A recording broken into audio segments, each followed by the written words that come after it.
पहिला पहिला यसरी भारी बोकिन्थ्यो, भारी बोक्ने ढाक्रे भन्ने चलन थियो त्यो बेला। यता पनि छ धेरै शालिगहरू।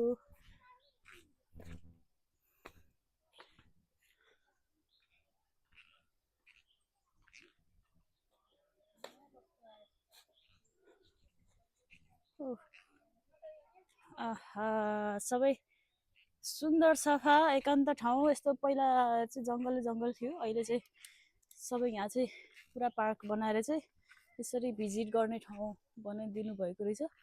एकदमै राम्रो लाग्यो।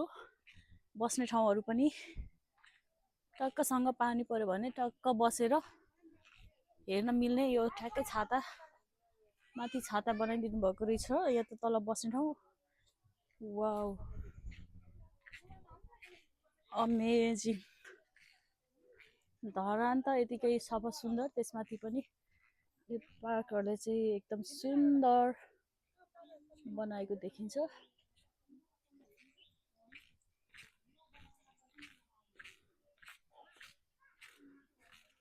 तपाईहरुलाई यता देखाउँदैछु, सक्नुहुन्छ।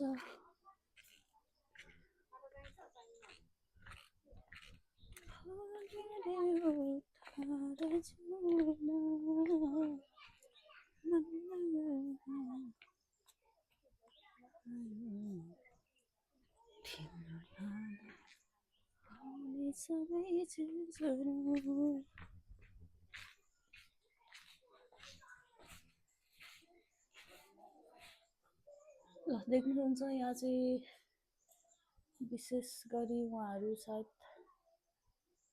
उहाँको सम्झनामा बनाएको यो चौतारा हुन सक्छ।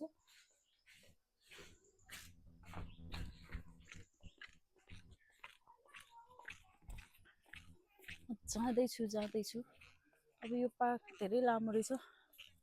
यहाँ मैले यस्तो हेर्दाखेरि घुमेर भ्याउन सकिँदैन जस्तो छ। हाम्रा माननीय हर्क साम्पाङज्यूको